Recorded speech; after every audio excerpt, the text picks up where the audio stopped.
Actes des Apôtres, chapitre 4. Tandis que Pierre et Jean parlaient au peuple, survinrent les sacrificateurs, le commandant du temple et les Sadducéens, mécontents de ce qu'ils enseignaient le peuple et annonçaient, en la personne de Jésus, la résurrection des morts. Ils mirent les mains sur eux, et ils les jetèrent en prison jusqu'au lendemain, car c'était déjà le soir. Cependant, beaucoup de ceux qui avaient entendu la parole crurent, et le nombre des hommes s'éleva à environ 5000.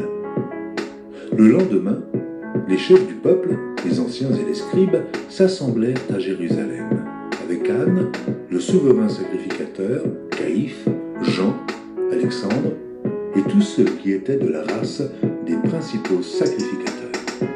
Ils firent placer au milieu d'eux Pierre et Jean, et leur demandèrent : « Par quel pouvoir et au nom de qui avez-vous fait cela ?» Alors Pierre, rempli du Saint-Esprit, leur dit : « Chefs du peuple et anciens d'Israël, puisque nous sommes interrogés aujourd'hui sur un bienfait accordé à un homme malade, afin que nous disions comment il a été guéri, sachez-le tous, et que tout le peuple d'Israël le sache. C'est par le nom de Jésus-Christ de Nazareth que vous avez crucifié, et que Dieu a ressuscité des morts. C'est par lui que cet homme se présente en pleine santé devant vous. Jésus est la pierre rejetée par vous qui bâtissez, et qui est devenue la principale de l'angle.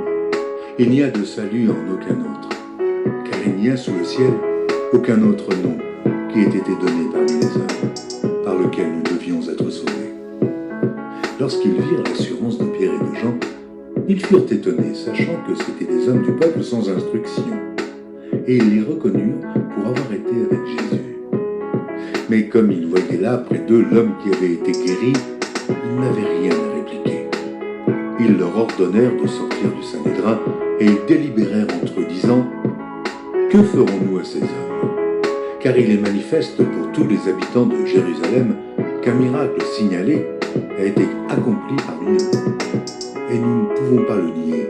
Mais, afin que la chose ne se répande pas davantage parmi le peuple, défendons-leur avec menace de parler désormais à qui que ce soit en ce nom-là. » Et, les ayant appelés, ils leur défendirent absolument de parler et d'enseigner au nom de Jésus.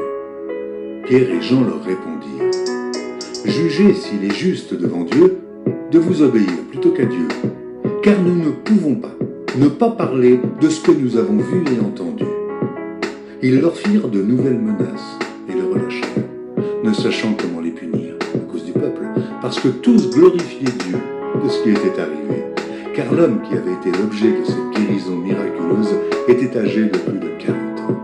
Après avoir été relâchés, ils allèrent vers les leurs et racontèrent tout ce que les principaux sacrificateurs et les anciens leur avaient dit. Lorsqu'ils l'eurent entendu, ils élevèrent à Dieu la voix tous ensemble et dirent : « Seigneur, toi qui as fait le ciel, la terre, la mer et tout ce qui s'y trouve, c'est toi qui as dit par le Saint-Esprit, par la bouche de notre Père, ton serviteur David, pourquoi ce tumulte parmi les nations et ces vaines pensées parmi les peuples ? Les rois de la terre se sont soulevés et les princes se sont ligués contre le Seigneur et contre son oint. En effet, contre ton saint serviteur Jésus que tu as oint, Hérode et Ponce Pilate se sont ligués dans cette ville avec les nations et avec les peuples d'Israël pour faire tout ce que ta main et ton conseil avaient arrêté d'avance. Et maintenant, Seigneur, vois leurs menaces et donne à tes serviteurs d'annoncer ta parole avec une pleine assurance, en étendant ta main pour qu'ils se fassent des guérisons, des miracles et des prodiges, par le nom de ton saint serviteur Jésus. » Quand ils eurent prié, le lieu où ils étaient assemblés trembla. Ils furent tous remplis du Saint-Esprit et ils annonçaient la parole de Dieu avec assurance. La multitude de ceux qui avaient cru n'était qu'un cœur et qu'une âme. Nul ne disait que ses biens lui appartinssent en propre, mais tout était commun entre eux. Les apôtres rendaient avec beaucoup de force témoignage de la résurrection du Seigneur Jésus, et une grande grâce reposait sur eux tous. Car il n'y avait parmi eux aucun indigent. Tous ceux qui possédaient des champs ou des maisons les vendaient, apportaient le prix de ce qu'ils avaient vendu, et le déposait aux pieds des apôtres, et l'on faisait des distributions à chacun selon qu'il en avait besoin. Joseph, surnommé par les apôtres Barnabas, ce qui signifie fils d'exhortation, lévite, originaire de Chypre, vendit un champ qu'il possédait, apporta l'argent et le déposa aux pieds des apôtres.